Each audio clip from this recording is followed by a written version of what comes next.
Abdullah Hachem Abba al-Sadiq, né en 1983 et d'origine égypto-américaine, a émergé comme une figure controversée dans le paysage religieux contemporain.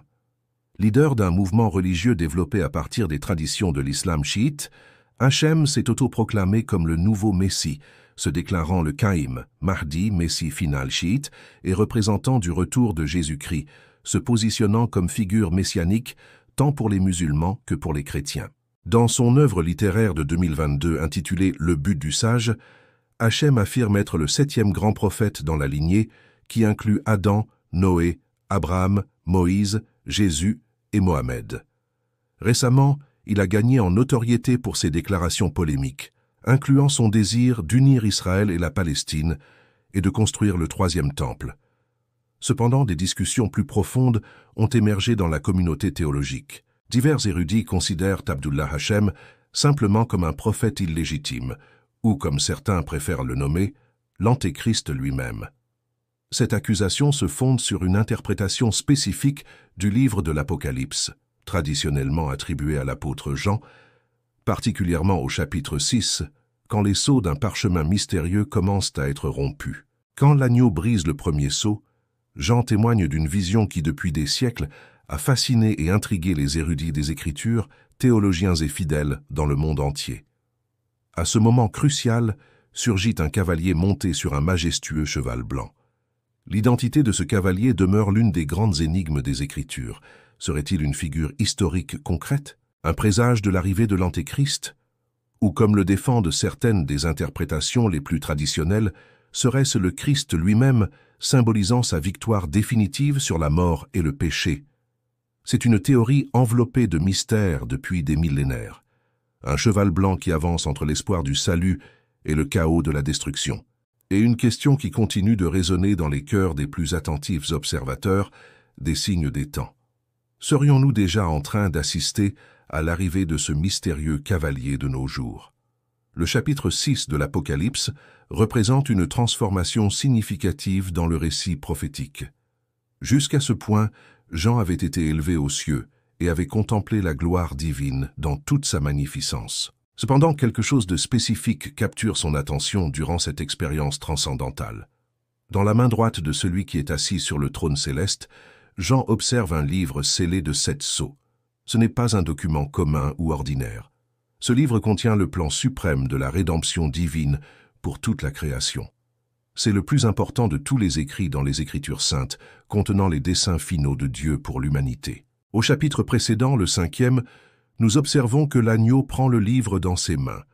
À ce moment solennel, tous les êtres célestes alentour éclatent en adoration fervente, car ils comprennent que la consommation de l'histoire du salut est sur le point de commencer. C'est alors que le seul considéré digne, Jésus-Christ lui-même, commence à rompre les sceaux l'un après l'autre. Nous arrivons ainsi au chapitre 6, qui décrit le début du jugement divin et la préparation pour la nouvelle terre et le nouveau ciel promis. Avant d'approfondir ces événements eschatologiques, il est fondamental de comprendre comment Jésus structure le livre de l'Apocalypse dans sa totalité. Dès le premier chapitre, Christ instruit Jean « Écris les choses que tu as vues, celles qui sont et celles qui doivent arriver après celles-ci. » Apocalypse 1, 19. En termes plus clairs, Jean a reçu la mission d'enregistrer premièrement la vision céleste dont il a été témoin. Ensuite, d'aborder la situation des églises contemporaines à son époque et, finalement, de prophétiser sur les événements futurs qui marqueraient la fin des temps.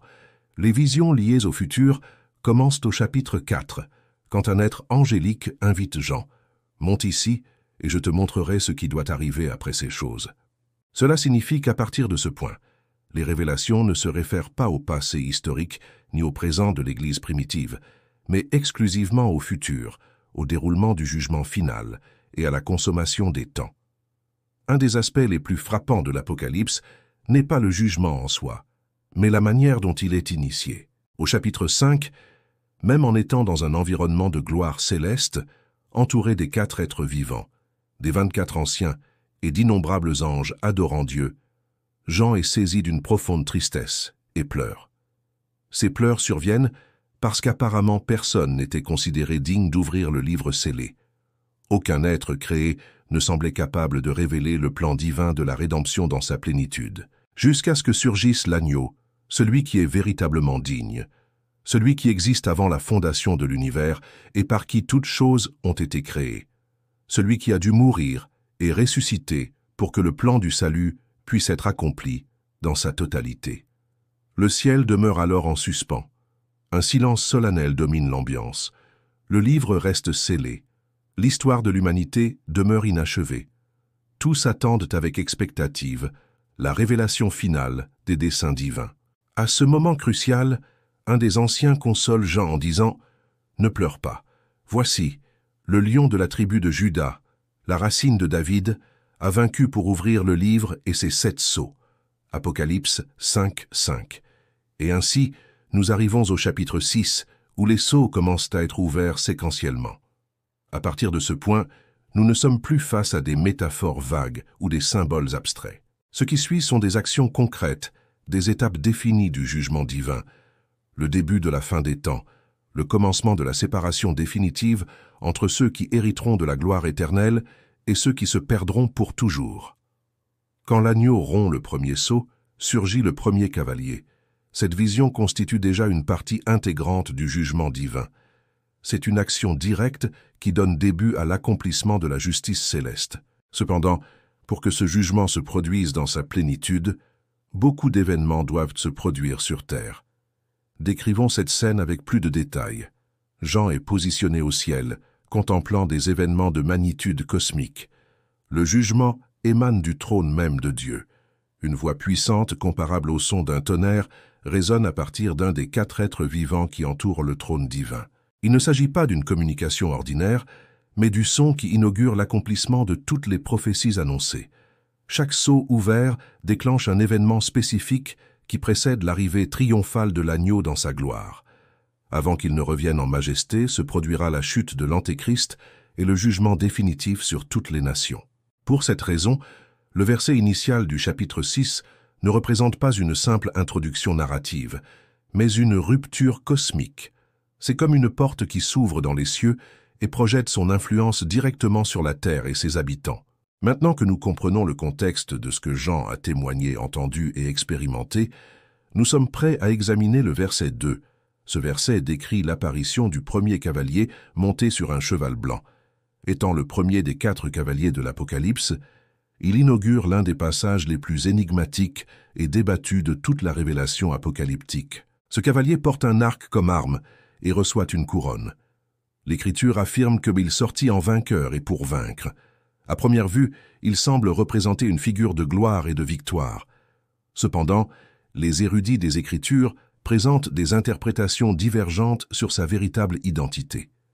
Théologiens et exégètes bibliques offrent depuis des siècles différentes perspectives sur ce cavalier mystérieux. Les 3 interprétations principales, explorons les 3 interprétations les plus influentes et acceptées dans les cercles théologiques. La première interprétation soutient que le cavalier du cheval blanc représente Jésus-Christ lui-même.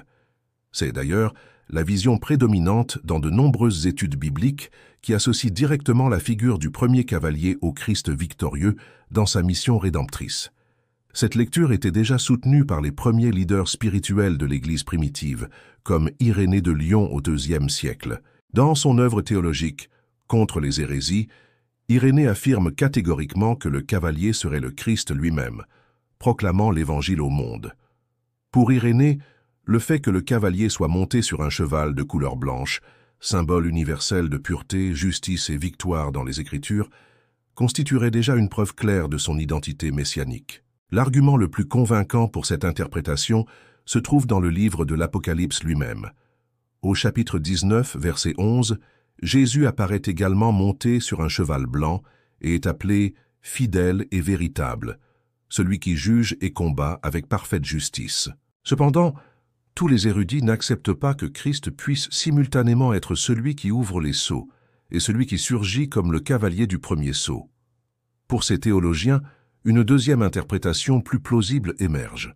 Selon cette vision alternative, le cavalier représenterait une force impersonnelle de conquête, une manifestation abstraite du pouvoir de domination.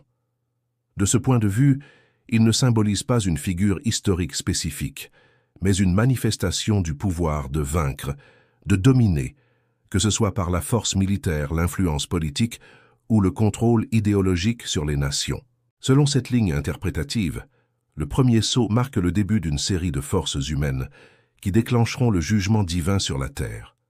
La première de ces forces serait l'ambition humaine de conquête elle-même, l'expansion des empires, le désir insatiable de domination globale et l'imposition d'un ordre mondial par le pouvoir coercitif.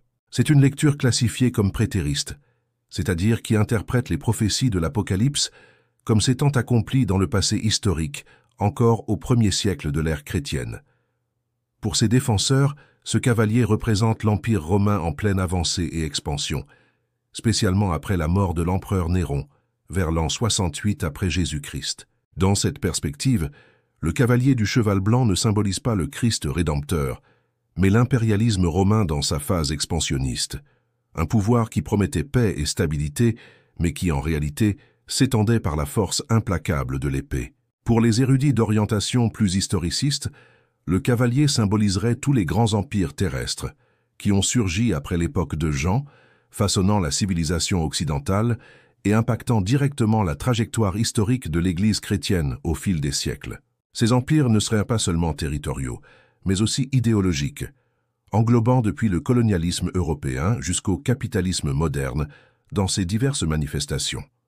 L'historien et théologien Albert Barnes, défenseur de l'approche historiciste, définit le cheval blanc comme la personnification de l'ambition de conquête, un pouvoir qui, sous le déguisement de la pureté et de la noblesse apparente, cherche à subjuguer peuples et nations.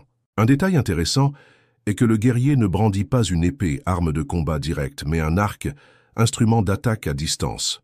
Cela renforce l'interprétation qu'il s'agit d'une conquête moins directe et plus subtile, réalisée par des moyens diplomatiques, la manipulation politique et la domination culturelle. La couronne que le cavalier reçoit ne serait pas un symbole d'autorité divine légitime, mais d'un pouvoir délégué, temporaire et essentiellement humain. Cette interprétation s'inscrit parfaitement dans la structure progressive des sceaux de l'Apocalypse.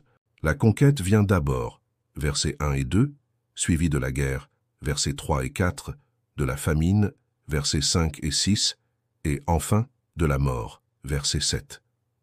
En d'autres termes, la conquête impérialiste ouvre la voie à toutes les autres calamités, comme nous l'avons déjà constaté à maintes reprises tout au long de l'histoire des grandes puissances humaines. Tout cela nous rapproche encore plus du thème central de cette analyse, la figure de l'Antéchrist.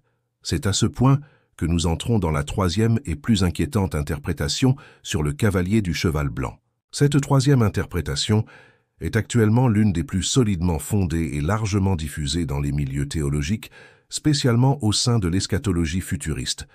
Selon cette vision, le cavalier du premier sceau dans Apocalypse 6 ne serait pas Christ, mais l'Antéchrist, ou du moins un faux Messie. Il s'agit d'une figure qui imite Jésus dans l'apparence et la symbolique externe, mais qui dans son essence représente exactement l'opposé des valeurs chrétiennes.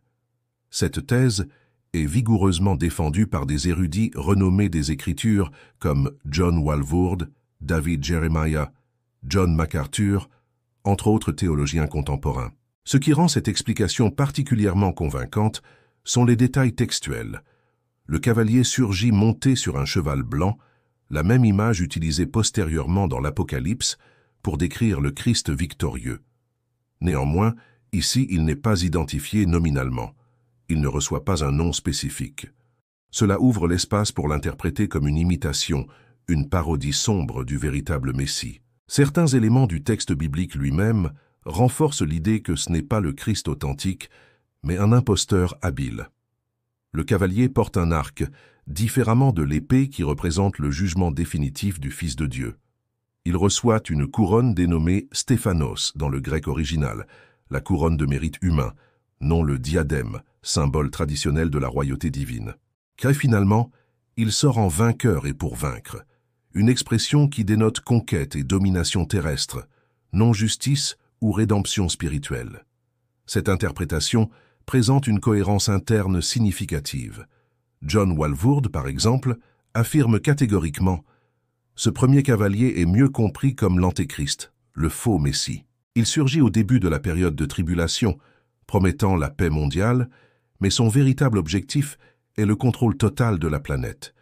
Cet objectif devient de plus en plus évident au fur et à mesure que les autres sceaux sont ouverts séquentiellement. David Jeremiah complète cette analyse. L'Antéchrist ne se présentera pas avec une apparence monstrueuse ou terrifiante. Au contraire, il sera un leader extrêmement charismatique, un apparent pacificateur, habile diplomate, porteur de solutions politiques innovantes et de promesses d'unité globale. Son cheval blanc représente précisément cette façade de fausse justice et paix. John MacArthur est encore plus direct dans son évaluation. Ce n'est pas le vrai Christ, mais un faux Christ.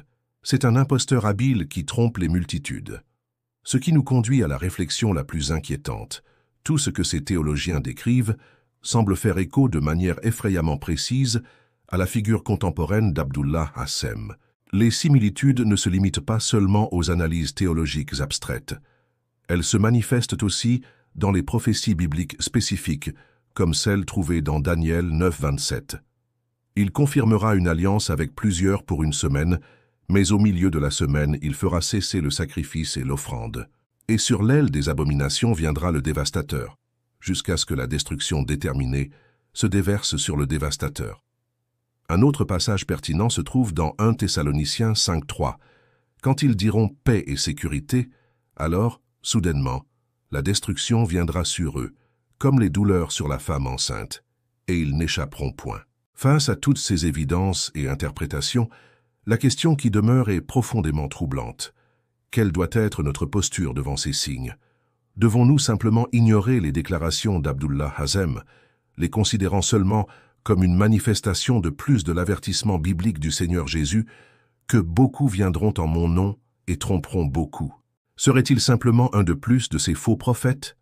Devons-nous activement nous opposer à son influence, empêchant qu'il dépasse les limites d'une religion créée par lui-même? Les questions qui émergent sont nombreuses, mais une certitude demeure inébranlable. Nous devons cultiver une vie de prière constante et de connaissance profonde des Écritures saintes pour ne pas nous laisser tromper par les faux signes et être spirituellement préparés pour les événements apocalyptiques qui, selon de nombreux érudits, sont déjà en plein cours dans notre temps. Nous aimerions beaucoup connaître votre opinion sur ce thème controversé. Laissez dans les commentaires vos réflexions et perspectives. Nous vous remercions immensément pour votre compagnie, qui est toujours extrêmement précieuse pour nous. Nous nous retrouverons dans une prochaine analyse.